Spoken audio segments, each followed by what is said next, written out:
Mari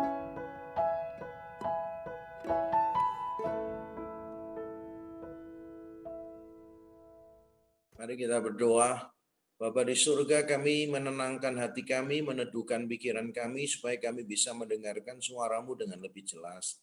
Mari Tuhan Engkau berbicara kepada kami, kiranya kuasa firman Tuhan, kiranya kebenaran firman-Mu saja yang bekerja di antara kami, karena kami tahu hanya firman-Mu yang bisa mengubahkan kami, bukan omongan manusia, bukan kisah kehidupan manusia, tetapi hanya firman Tuhan yang bisa mengubahkan kami. Karena itu kami berdoa, Tuhan berbicaralah kepada kami. Tolong berikan anugerah-Mu secara cukup bagi kami, hamba-Mu yang menyampaikan dan umat-Mu yang mendengar, karena kami semua lemah, terbatas, dan berdosa.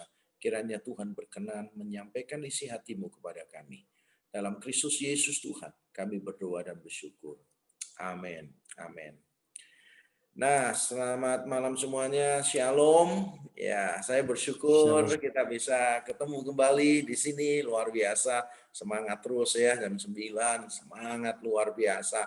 Nah, hari ini kita masih bicara tentang iman, dan saya selama beberapa hari terakhir memikirkan banyak teks. Mau khotbah dari teks mana begitu. Tapi akhirnya saya memutuskan kita akan melihat satu tema, yaitu tentang memelihara iman. Bagaimana kita memelihara iman. Dan kita semua tahu ini adalah hal yang paling kita perlukan sekarang ini, karena kita di tengah-tengah masa pandemi. Jadi iman kita benar-benar diuji selama pandemi. Kita yang biasanya itu kalau ditanya oleh WL, bagaimana kabar saudara? Wah, biasanya itu kan luar biasa begitu kan.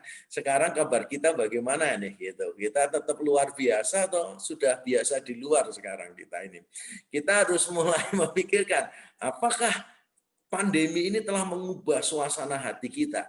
Apakah pandemi itu telah mengubah iman kita? Atau justru selama pandemi, saudara itu semakin dekat dengan Tuhan, imannya semakin meningkat gitu. Karena ini ujian iman. Kalau saya selalu mengatakan begini, keadaan itu tekanan dalam hidup itu tidak pernah menghancurkan kita. Jadi tekanan itu tidak menghancurkan, tetapi mengungkapkan siapa kita yang sebenarnya. Tekanan itu hanya mengungkapkan kualitas diri kita yang sebenarnya. Sehingga ketika terjadi pandemi, ya sebetulnya itu merupakan ujian untuk diungkapkan. Apakah iman kita itu seheboh sebelumnya gitu. Ketika belum pandemi, wah semangat, pokoknya bilangnya, wah luar biasa, luar biasa, luar biasa. Tapi setelah ada pandemi bagaimana dong? Itu kan kualitasnya terlihat di situ. Kalau saudara tetap bisa beriman kepada Tuhan, bersukacita menikmati Tuhan selama masa pandemi, berarti iman saudara sudah teruji. Nah, kita harus tahu bahwa ketika saya bicara tentang iman, memelihara iman, sebetulnya kita harus tahu bahwa kata iman di dalam Alkitab itu macam-macam ya. Artinya macam-macam, kita sudah pelajari yang lalu. Nah, saya meyakini bahwa kalau iman yang berkaitan dengan keselamatan, salvific faith, saya yakin itu sudah sempurna di dalam Kristus. Kristus itu adalah pencipta dan penyempurna dari iman kita. Saya yakin itu. Jadi itu bagiannya Kristus yang sudah memulai dan yang akan menyempurnakan iman kita. Tetapi malam hari ini kita berbicara tentang di tengah-tengahnya. Bagaimana kita terus-menerus memelihara iman, keyakinan kita kepada Tuhan. Nah, sebelum kita akan membaca teksnya di 2 Timotius 4, saya ingin kita membaca satu teks dulu di dalam Ibrani. Ibrani pasal yang ke-12 ayat yang ke-2a saya bacakan, begini bunyinya, marilah kita melakukannya dengan mata yang tertuju kepada Yesus yang memimpin kita dalam iman dan yang membawa iman kita itu kepada kesempurnaan. Kalau bahasa Indonesia menerjemahkannya begitu, tapi kalau dalam bahasa Inggris terjemahannya misalnya di dalam King James Version bunyinya begini, looking unto Jesus, the author and finisher of our faith. Memandang kepada Yesus sebagai pencipta dan pengakhir atau perfecter, kalau di dalam versi lain, penyempurna, ini finisher of our faith. Jadi kita yakin perjalanan iman kita dari awal sampai akhir itu ada di dalam genggaman tangan Yesus. Amin. Yesus bukan cuma menyelamatkan kita dengan iman, tetapi dia memelihara iman kita. Karena dia the author and finisher, the author and perfecter of our faith. Sehingga kita aman di dalam dia. Tapi bukan berarti bahwa kita ini boleh gegabah dengan iman kita. Tentu saja tidak. Kita harus juga memiliki beberapa hal supaya kita terpelihara imannya. Jadi Allah itu memelihara iman kita pasti. Tetapi Allah memeliharanya juga kadang-kala melibatkan kita. Dan hari ini kita akan belajar dari satu orang yang bernama Paulus. Bagaimana dia telah memelihara imannya. Mari kita membaca di 2 Timotius pasal 4 ayat yang ke-6 sampai yang ke-8. 2 Timotius pasal yang ke-4 ayat yang ke-6 sampai 8 kita membaca bersama-sama. Mengenai diriku, darahku sudah mulai dicurahkan sebagai persembahan, dan saat kematianku sudah dekat. Aku telah mengakhiri pertandingan yang baik, aku telah mencapai garis akhir, dan aku telah memelihara iman. Sekarang telah tersedia bagiku mahkota kebenaran yang akan dikaruniakan kepadaku oleh Tuhan, Hakim yang adil pada harinya. Tetapi bukan hanya kepadaku, melainkan juga kepada semua orang yang merindukan kedatangannya. Ini adalah ungkapan Paulus sebelum dia meninggal dunia. Dan surat 2 Timotius adalah surat terakhir yang dia tulis.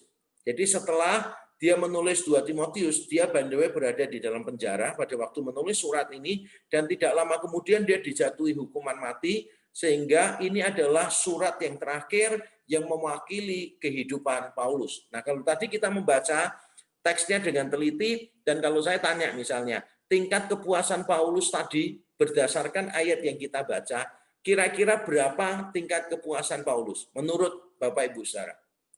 Ada yang bilang tingkat kepuasan Paulus di atas 9, di atas 7,5 nggak kira-kira?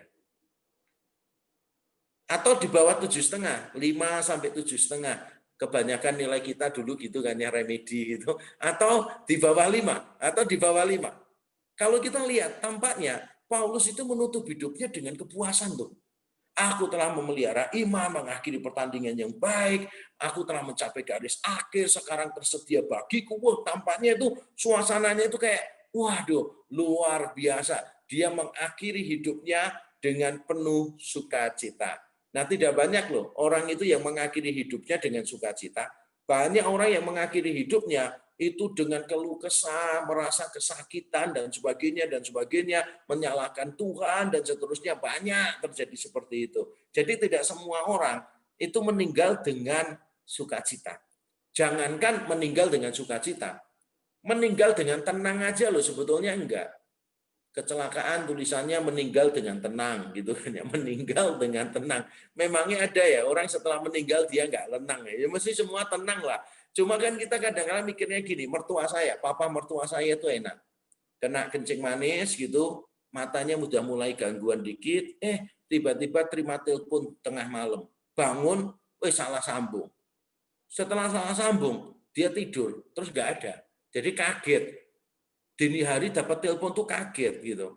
Terus setelah terima telepon ternyata salah sambung, terus dia mati. Jadi saudara hati-hati loh ya kalau salah sambung tuh. Saudara nggak punya ide sudah berapa banyak orang yang mungkin mati ketika menerima telepon saudara gara-gara cuma salah sambung kan ya. Makanya kalau saya itu salah sambung gitu harus hati-hati itu saudara, harus dihindari ya. Jangan salah sambung malah marah. Itu conference kayak gitu. Kalau nelpon orang salah sambung Pak, gitu, malah dia marah-marah, tahu salah sambung jangan diterima, pulsa saya tambah habis, tahu enggak gitu. Nah, siapa yang tahu kalau salah sambung ya kan. Nah, hati-hati itu. Ada orang yang meninggal itu dengan tenang. Nah, beberapa hari lalu saya diminta tolong orang, Pak, mau enggak doakan keluarga saya itu sudah tua Pak, ini semua sudah ready, mau ditinggal, cuma kasihan dia itu kok enggak dipanggil-panggil Tuhan gitu. Bisa enggak Pak Yakub datang doakan? Karena dia tahu memang talenta saya itu, saudara. Jadi talenta saya itu adalah memberi kebahagiaan kepada orang-orang, tapi kebahagiaannya itu di sisi penciptanya gitu. Lalu ngatur-ngatur waktu, mau ketemu nggak bisa nih. Wah, mau ketemu nggak bisa. Terus orangnya bilang gini, bisa nggak Pak Yakub ngerekam doanya? Oh ya sudah, tak rekam. Jadi saya rekam gitu. Ternyata benar saudara. ditaruh di telinganya yang sakit. Doa 2 menit, 3 menit, setengah jam drop langsung dia keadaannya. Drop gitu. Didengerin lagi sekali, drop gitu, langsung mati dia. Langsung berjumpa dengan Tuhan gitu kan. Jadi kalau Bapak Ibu saudara ya yang pernikahannya sudah mulai tidak cocok, mulai sering bertengkar, ya nanti kalau pas istrinya tidur nanti putarkan rekaman doa saya ya, nanti saya akan kasihkan yang membutuhkan rekaman doa itu. Jadi sakti banget, saya nggak perlu datang deh gitu, rekamannya aja itu bisa membuat orang langsung meninggal dunia, keren banget ya. Saya lihat ini talenta ini nggak ada di pendeta manapun di dunia itu nggak ada. Rekaman saya itu rekaman maut gitu. Nah, saudara tidak semua orang mati itu dengan sukacita kan. Nah, Paulus itu menghadapi kematiannya dengan sukacita. Apakah karena Paulus keadaannya baik-baik saja? Ternyata tidak loh. Coba kita lihat dulu ya. Keadaan Paulus bagaimana? Masa tua Paulus itu sebetulnya kurang begitu membahagiakan. Nah, yang ada di foto ini bukan Paulus ya. Ini bukan Paulus, Rasul Paulus, bukan. Ini tetangga saya di sebelah ini yang saya foto, kemudian saya masukkan di slide. Enggak ya. Ini saya dapatkan di internet. Jadi Paulus masa tuanya kurang begitu membahagiakan. Nah, dia berada dalam penjara tuh. Di pasal 1 ayat 8 dikatakan demikian. Jadi janganlah malu bersaksi tentang Tuhan kita. Dan janganlah malu karena aku, seorang hukuman karena dia, melainkan ikutlah menderita bagi Injilnya oleh kekuatan Allah. Itu seorang hukuman. Pasal 2 ayat 9, karena pemberitaan Injil inilah aku menderita, malah dibelenggu seperti seorang penjahat, tetapi firman Allah tidak terbelenggu. Nah, ini hidupnya Paulus itu dalam penjara gitu. Wah, dalam penjara itu dia sukacita malahan. Walaupun dalam penjara dia bersukacita. Dan ini kan Paulus ini kan bukan golongan orang-orang yang susah kan hidupnya gitu kan. Para kaum duafa, orang-orang yang hidupnya susah gitu. Bahasa Inggrisnya difficult people, orang-orang susah gitu. Nah, Paulus itu bukan golongan dari orang-orang yang susah. Sehingga kalau masuk penjara malah seneng gitu kan ya. Ya daripada di luar penjara bingung tiap hari makan apa. Kalau di penjara enak. Tiap hari dikasih makan, nggak usah bingung nyari. Bukan loh. Paulus ini di penjara, diperlakukan tidak adil dia dalam penjara, tapi bisa-bisanya loh dia tetap bersukacita. Dan itu menjadi pertanyaan bagi kita. Kita ini tidak di penjara, tapi kelihatannya kita ini malah dipenjara oleh ketakutan, kekhawatiran, kekecewaan, kepahitan, dan sebagainya. Pandemi ini seolah-olah menjadi penjara bagi kita sehingga kita nggak bisa bebas untuk memuji Tuhan, nggak bisa bebas bersukacita, nggak bisa bebas melayani orang lain. Kita terlalu mengasihani diri kita sendiri. Padahal belum di dalam penjara. Paulus di dalam penjara, tapi dia tidak mau terlalu mengasihani dirinya sendiri. Dia tetap positif, optimis tentang hidupnya. Bukan cuma dia di dalam penjara, tapi juga dia ditinggal oleh orang-orang kepercayaannya. Paulus itu ditinggal oleh orang-orang kepercayaannya. Pasal 1 ayat 15, engkau tahu bahwa semua mereka yang di daerah Asia kecil berpaling daripadaku, termasuk Figelus dan Hermogenes. Lalu di pasal 4 ayat 16, pada waktu pembelaanku yang pertama, tidak seorang pun yang membantu aku. Semuanya meninggalkan aku. Kiranya hal itu jangan ditanggungkan atas mereka. Dan nanti kalau saudara membaca pasal 4 ayat 10, Paulus menyebut Demas. Demas telah meninggalkan aku, mencintai dunia dan meninggalkan aku. Jadi Paulus mengatakan, di dalam pembelaan dia yang pertama, pada waktu dia di penjara, banyak orang meninggalkan Paulus. Dan dia menyebutkan nama-nama tertentu. Berarti orang itu orang yang luar biasa. Karena perlu disebutkan namanya. Berarti orang-orang itu adalah orang-orang yang penting dalam pelayanan Paulus. Dan orang-orang ini meninggalkan Paulus. Di akhir hidup Paulus. Padahal Paulus itu paling perlu mereka. Paulus dalam penjara kok. Harusnya perlu support yang paling besar. Tapi malah ditinggalkan. Sama seperti Yesus. Di Taman Getsemani ditangkap. Dia paling perlu murid-muridnya berdoa. Tapi murid-muridnya malah tidur. Dia paling perlu support dari murid-muridnya, tapi justru murid-muridnya lari meninggalkan dia. Nah, Paulus begitu. Banyak orang yang meninggalkan dia, tidak semua, tapi banyak pengikutnya yang meninggalkan dia di tengah-tengah penderitaan. Tapi mengapa Paulus tetap bisa bersuka cita, memelihara imannya sampai pada akhirnya optimis luar biasa. Dan itu yang akan kita pelajari hari ini. Mengapa Paulus tetap bisa menghadapi kematian dengan optimis? Mengapa dia tetap bisa menghadapinya dengan optimis? Yang pertama adalah memiliki konsep yang benar tentang kehidupan dan kematian. Memiliki konsep yang benar tentang kehidupan dan kematian. Ayat 6 Paulus berkata begini, mengenai diriku, darahku sudah mulai dicurahkan sebagai persembahan dan saat kematianku sudah dekat. Dalam bahasa Indonesia kita tidak belajar apa-apa kelihatannya karena kata yang dipakai Paulus di situ tidak terlalu jelas. Tapi kalau kita melihat di dalam bahasa Yunani, maka kita akan tahu Paulus itu memiliki konsep yang mantap sekali tentang kehidupan maupun tentang kematian. Karena dia sudah punya konsep yang benar tentang kehidupan dan kematian, maka dia tidak takut tuh dengan semua yang akan terjadi dalam hidupnya. Dan kalau kita tanya Paulus kehidupan itu apa? Maka Paulus akan jawab, kehidupan itu korban curahan. Kematian itu apa? Kematian itu adalah kepergian. Dan itulah kata Yunani yang dipakai di sini. Hidup adalah korban curahan. Kalau bahasa Indonesia menerjemahkannya darahku mulai dicurahkan sebagai persembahan. Kalau mayoritas bahasa Inggris menerjemahkannya drink offering. Lalu kematian, ketika Paulus mengatakan saat kematianku sudah dekat, Paulus memakai kata my departure. Kepergianku sudah dekat. Secara kehidupan itu seperti korban curahan. Nah, korban curahan itu apa sih?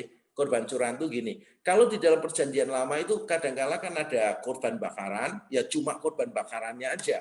Tapi ada juga korban bakaran itu yang di atasnya diberi korban curahan.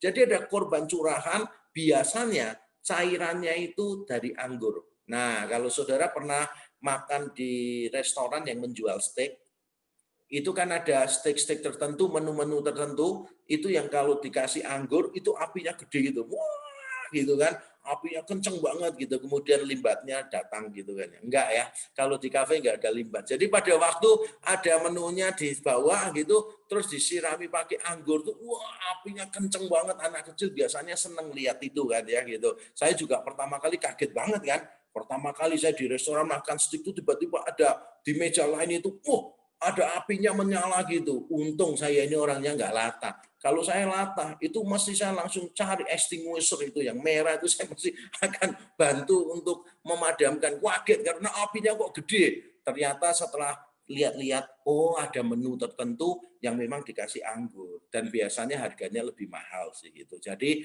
orang kaya itu merasakan nikmatnya. Kalau orang-orang seperti saya cuma menikmati pertunjukannya ya, ada apinya gede udah seneng kok ya. Cuma kita baunya aja enak udah seneng sih, udah seneng, udah puji Tuhan ya. Pendeta itu gampang seneng kok pokoknya.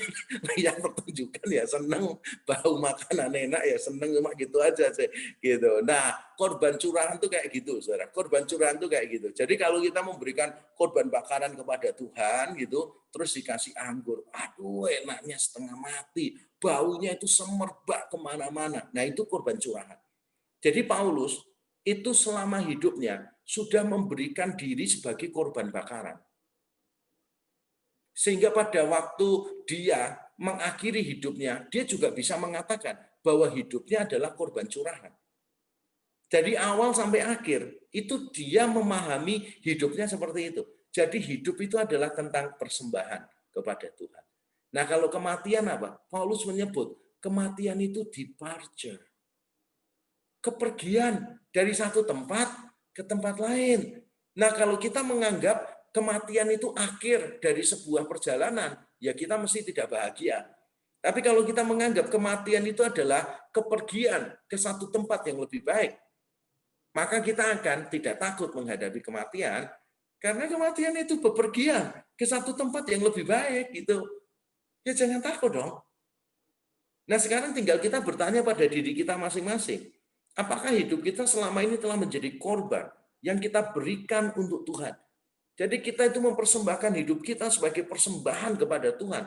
Atau malah kita memakai Tuhan untuk kepentingan kita. Bukannya memakai hidup kita untuk kepentingannya Tuhan. Banyak orang Kristen soalnya begitu. Mengorbankan Tuhan untuk tujuan hidupnya, malah bukan sebaliknya. Anak-anak SMA aja gitu, ngepek, ya toh, nyontek gitu. Masih berani-beraninya orang Kristen nyontek berdoa, Tuhan kiranya Engkau menolong ya Tuhan, kali ini tidak ketahuan gitu kan ya. Udah berbuat dosa, minta sama Tuhan supaya nggak ketahuan. Ada yang lebih parah lagi. Tuhan kiranya Engkau menutup mata, membutakan mata guru-guru kami. Wah, udah nyontek, doanya salah, mencelakakan orang lagi. Nah, kita juga kadang-kadang gitu. Kita memanfaatkan Tuhan untuk kepentingan kita. Harusnya kita yang menggunakan hidup kita untuk kepentingan Tuhan. Saya paling suka dengan seorang yang bernama David Livingstone. David Livingstone seorang misionaris, dia meninggalkan segala sesuatu melayani di Afrika. Nah, suatu ketika dia ditanya oleh wartawan, kenapa kamu berani memberikan korban yang banyak untuk Tuhan? Kenapa kamu mau berkorban untuk orang lain, untuk Tuhan di ladang misi? David Livingstone berkata begini, it is not a sacrifice, it is a privilege. Ini bukan sebuah korban, tetapi ini sebuah kehormatan. Jadi walaupun hidup kita itu adalah persembahan kepada Tuhan, tapi jangan pernah kita menganggap itu korban. Anggaplah itu kehormatan. Jadi kita mempersembahkan hidup kita kepada Tuhan, susah payah kita, tenaga, semua pikiran kita, uang kita, hati kita berikan untuk melayani Tuhan, melayani banyak orang gitu. Ya itu kehormatan untuk kita. Kalau kita menganggap itu semacam korban, berarti nanti kita akan menuntut orang lain untuk mengembalikan. Jadi jangan keliru ya. Walaupun Paulus di sini menggunakan istilah korban bakaran, kita memberikan hidup kita sebagai korban, karena itu memang haknya Tuhan. Tapi mentalitas kita adalah itu sebagai privilege, bukan sebagai sacrifice. Jadi mengapa Paulus bisa bersuka cita memelihara imannya? Yang pertama karena dia memahami dengan benar apa kehidupan, apa kematian. Saya selalu berkata begini, orang yang tidak paham tentang kehidupan dan kematian, itu pasti akan dipaksa untuk terlalu banyak berpikir di dalam hidupnya. Kalau kalimatnya yang lengkap begini, orang yang tidak mau memikirkan kehidupan, akan dipaksa untuk terlalu banyak mikir di dalam kehidupan. Karena mereka belum tahu yang penting dalam hidup itu apa. Kalau saudara tahu yang paling penting di dalam hidup apa, hidup itu lebih sederhana kok saudara, daripada yang dipikirkan banyak orang. Sungguh, hidup itu lebih sederhana kalau saudara tahu what life is.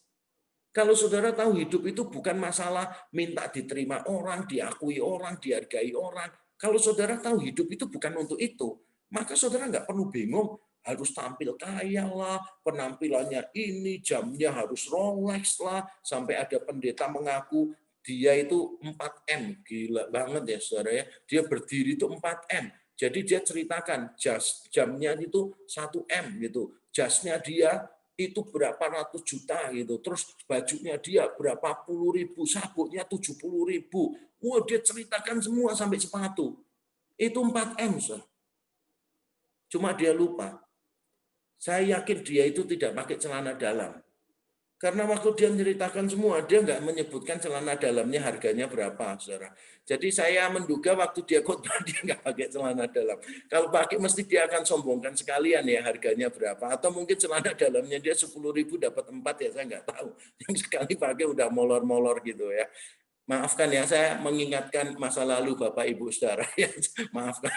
Nah, kita ini harus ngerti, Saudara. Hidup itu simple kok. Kalau kita tuh merasa gini, hidup itu yang penting terkenal, reputasi, gini. Aduh, ribet banget sih. Kalau hamba-hamba Tuhan punya konsep yang sukses itu adalah yang terkenal, yang dipanggil pelayanan ke luar negeri gitu. Aduh, ya hidupmu ruwet sih.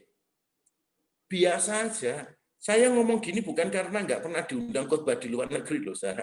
Saya ini diundang khotbah berkali-kali sampai nolak-nolak gitu. Tapi ya bagi saya itu bukan hidup gitu loh. Bagi saya khotbah di California, saya pernah diundang khotbah beberapa kali di California. Bagi saya khotbah di California dengan di Kali Jordan itu sama aja, Sarah. Nggak ada bedanya di Kali Jordan, di California, nggak ada bedanya, sama aja. Jadi hidup itu simple sebetulnya. Hidup itu benar-benar much simpler sih.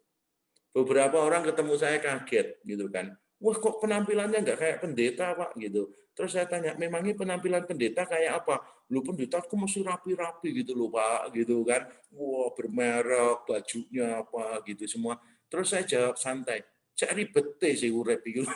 Kenapa sih hidup itu kalau pakai harus bermerek, harus ini. Ya udahlah, saya nyaman pakai kaos ya, saya pakai kaos. Saya nyaman pakai celana pendek, ya udah pakai sandal jepit, ya udah kemana-mana saya pakai itu gitu loh. Karena saya tahu hidup itu yang penting bukan penampilan, bener ya?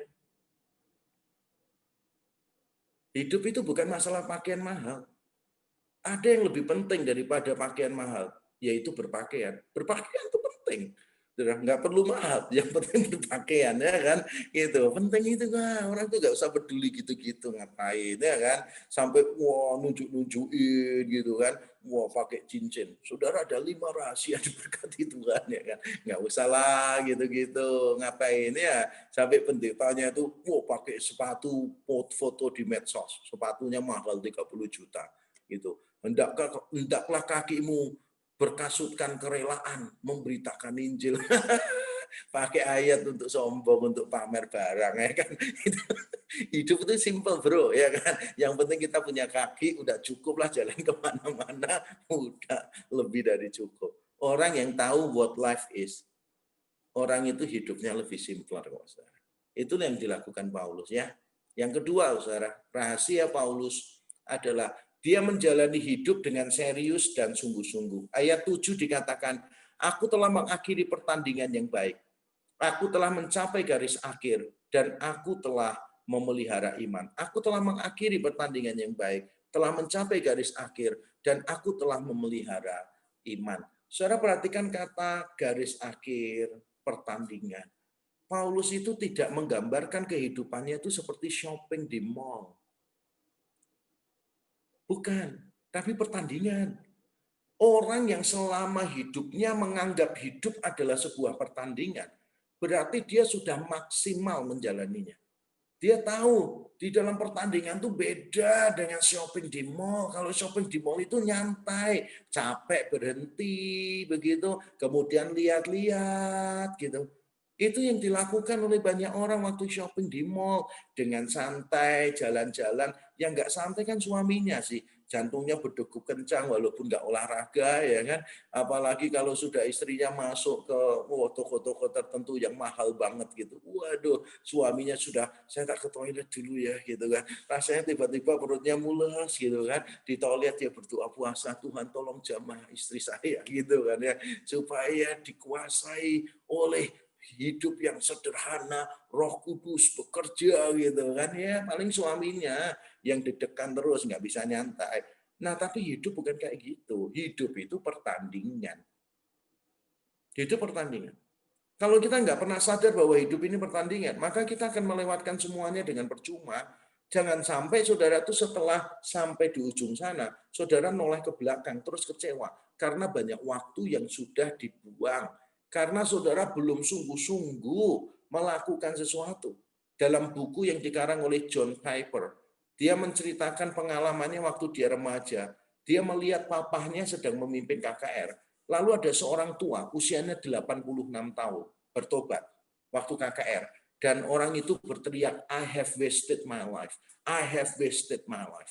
Aku telah membuang percuma hidupku. Aku telah membuang percuma hidupku. Dan gambaran itu menghantui John Piper. Dia tidak mau pada waktu tua, dia menyesali hidupnya. Karena dia telah membuang percuma hidupnya. Beberapa bulan yang lalu waktu saya ada di mobil, anak saya tanya begini, anak-anak saya, Pak, seandainya Papa mati sekarang, Papa puas nggak dengan hidupnya Papa? Pertanyaan yang sopan banget ya, sopan santun banget ini ya. Anak tanya pada papanya, padahal papanya masih muda, ditanya kalau Papa mati sekarang, Papa puas nggak dengan hidupnya Papa? Gitu. Pertanyaan yang bagus. Dan saya jawab, Papa puas sih. Anak-anak saya tanya, kenapa Papa puas? Ya karena Papa telah berusaha maksimal memberikan apa yang Papa miliki untuk Tuhan. Apa yang Tuhan sudah percayakan kepada Papa, Papa berusaha optimal menggunakan itu. Jadi kapanpun mati, Papa puas. Nah sekarang pertanyaannya, Seandainya kita mati sekarang, kita puas nggak sih dengan hidup kita? Kita sudah melakukan yang terbaik nggak untuk Tuhan? Jangan sampai nanti kita tuh terlambat. Itu kan seringkali yang terjadi gitu kan. Kalau misalnya nih kita ditinggal mati orang tua ya kan. Wah, di peti mati nangis-nangis gitu kan ya. Aduh, ma kenapa ninggalin ma bla bla bla. Tapi waktu hidup nggak pernah ditelepon, nggak pernah dikunjungi, nggak pernah diperhatikan dan sebagainya. Untuk apa?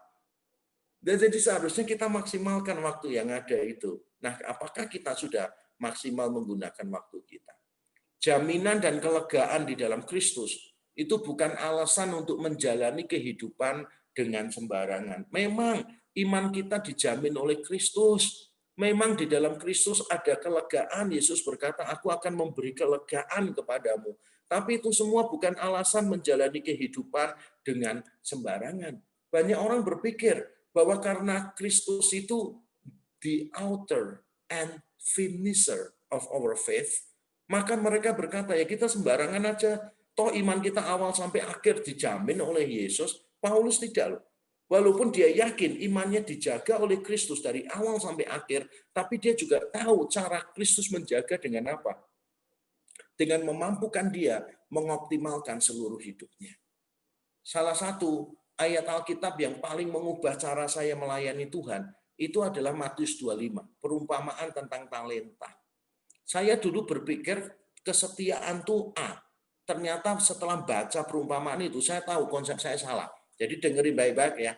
Kesetiaan itu begini.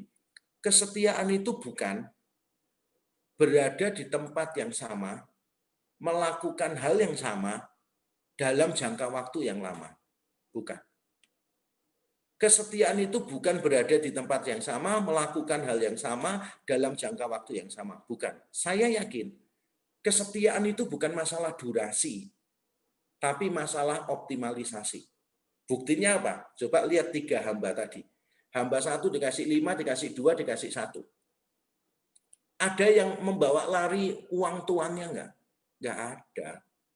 Ada yang pinjem uang tuannya? Enggak ada. Bahkan hamba yang terakhir itu yang cuma dikasih 1 talenta. Dia itu tidak merugikan dalam tanda kutip tuannya. Karena uang 1 talenta dia enggak bawa lari kok. Bisa saja toh dia lari enggak ada tuannya kok. Atau bisa jadi dia salah gunakan uangnya. Tidak. Dia cuma menyimpan. Dan dia tidak ganti tuan. Dia nunggu tuannya datang. Setelah datang baru dia memberi pertanggungjawaban. Berarti hamba ketiga itu kan ada di tempat yang sama, melakukan hal yang sama dalam waktu yang lama. Kan? Tapi Tuhan bilang apa? Kamu hamba yang tidak setia, malas, jahat. Dalam hidup ini jangan bangga kalau saudara berkata, wah saya dari dulu pelayanan di sini. Loh, pelayanan di sini tuh pertanyaannya sudah melayani dengan optimal atau tidak gitu loh. Lah kalau pelayanan kita nggak optimal, lah terus untuk apa? Yang paling penting itu optimalisasi. Bahkan kalau saudara itu patokannya gini, berada di tempat yang sama, melakukan hal yang sama, dalam waktu yang lama, berarti Paulus Barnabas itu tidak setia. Karena sebentar di sini disuruh Tuhan pergi sini, sebentar disuruh pergi sini, disuruh pergi sini. Berarti Tuhan mengajarkan ketidaksetiaan dong? Enggak lah. Kesetiaan itu optimalisasi. Kita ini sudah meres banget nggak hidup kita? Ibarat jeruk, kita tuh squeeze hidup kita sampai tidak ada yang netes lagi. Apakah itu hidup kita? Atau kalau saya lebih sukanya itu bukan jeruk, tapi lebih sukanya apa? Odol yang lama, pasta gigi yang lama itu yang dari logam itu loh, Sarah.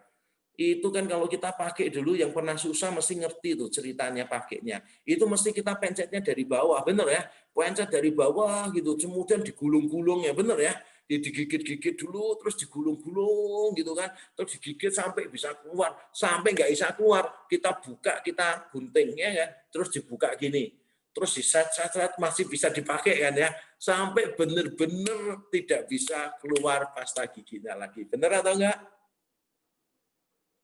Nah hidup kita itu sudah seperti itu enggak buat Tuhan gitu loh, atau kita asal-asalan.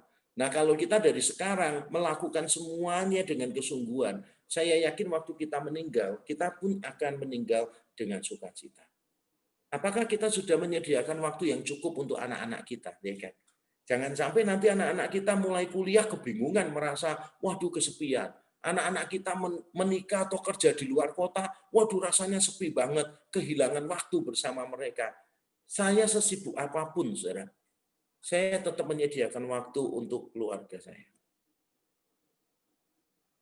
Saya mau apa yang saya lakukan itu benar-benar sudah optimal untuk keluarga saya, untuk gereja saya, untuk kerajaan Allah di muka bumi. Semuanya harus optimal. Yang terakhir, rahasia terakhir adalah memiliki pengharapan yang bergairah pada Allah yang adil. Memiliki pengharapan yang bergairah pada Allah yang adil. Ayat 8, sekarang telah tersedia bagiku mahkota kebenaran yang akan dikaruniakan kepadaku oleh Tuhan, hakim yang adil pada harinya. Tetapi bukan hanya kepadaku, melainkan juga kepada semua orang yang merindukan kedatangannya. Saya baca sekali lagi, sekarang telah tersedia bagiku mahkota kebenaran yang akan dikaruniakan kepadaku oleh Tuhan, hakim yang adil pada harinya. Tetapi bukan hanya kepadaku, melainkan juga kepada semua orang yang merindukan kedatangannya. Saudara, kadang-kala kita menjadi kecewa di akhir hidup kita, karena kita menyimpan banyak kepahitan, kekecewaan. Kita merasa sudah banyak berkorban untuk orang lain, pada akhirnya orang yang kita tolong melupakan kita. Saya pernah ditanya orang begini, Pak Yakob, kira-kira pengalaman pastoral apa yang paling berat? Saya jawab, saya belum pernah ngalami sih. Cuma kalau saya harus jawab, maka ini jawaban saya. Yaitu orang yang kepadanya kita banyak berkorban, pada akhirnya menjadikan kita korban. Orang yang kepadanya kita banyak berkorban, pada akhirnya menjadikan kita korban. Kita disalahpahami, dikhianati, ditikam dari belakang oleh orang yang selama ini kita perjuangkan begitu rupa. Dan itu akan menjadi pengalaman pastoral yang sangat menyakitkan. Pasti sangat menyakitkan sekali. Kalau kita difitnah orang yang tidak kenal kita, biasa aja, orang tidak kenal kok, ya mungkin ngomongnya ngaco. Tapi kalau orang yang baik, yang kepadanya kita banyak berkorban, lalu salah paham dengan kita, memfitnah kita, menjatuhkan kita, waduh itu sakitnya luar biasa. Dan kita biasanya menyimpan kepahitan itu. Bahkan saya pernah tahu ada satu hamba Tuhan yang karena ada perpecahan di dalam pelayanannya dia, sampai matinya dia tidak mau mengampuni. Bertahun-tahun setelah peristiwa perpecahan itu, dia menyimpan kepahitan. Tiap kali bicara tuh selalu ngomongnya itu pahit gitu. Ngomongnya ketus. Jadi pengalaman yang pahit telah menjadikan dia pribadi yang pahit. Tapi kalau kita percaya Allah itu adil dan Allah itu menyediakan mahkota untuk orang yang benar gitu. Ya udah kita nyantai aja sih. Kalau dalam bahasa Yunani ayat 8 tadi itu gini, Allah yang adil itu dikaios.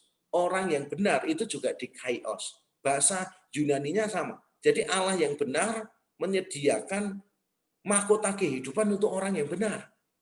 Allah yang dikaios menyediakan mahkota kehidupan untuk orang yang dikaios juga. Jadi kalau saudara hidup sudah benar, udahlah santai aja. Allah itu adil kok. Jangan nyimpan kepahitan, buat apa? Saya loh banyak disakiti orang juga. Orang-orang yang saya kasih akhirnya mengkhianati saya. Ya saya biasa aja lah. Karena kita percaya ada Tuhan kan ya. Ada Tuhan. Dan kita percaya nanti pada waktu kita berjumpa dengan Tuhan, kita malah dikasih mahkota kebenaran gitu. Karena kita tidak mau membalas kejahatan dengan kejahatan. Nah, coba saudara pikir, apa sih yang membuat orang itu menyesal di dalam hidupnya? Iya, karena menyimpan kepahitan itu. Tidak percaya bahwa Allah itu akan setia dan adil. Mahkota kebenaran dari Allah yang benar sudah disediakan bagi mereka yang benar-benar mencintai kebenaran. Ayo baca sekali lagi bersama-sama ya. 1, 2, 3.